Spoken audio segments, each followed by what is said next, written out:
Hello guys, good evening. Ayan. Flex tayo sa ating plants na nandito. Ito yung ating laurel, yung ating jade plant, tapos ang ating variegated na lucky bamboo. Ito ang ating ayan, pulse. Tapos ang ating mga cactus. Christmas cactus guys. Kaso lang wala silang flowers ngayon. Golden photos. Ayan, si monkey tail. Na-dry yung iba. Pero buhay pa naman yung iba.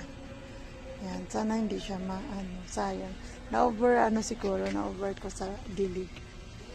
Ito naman yung ating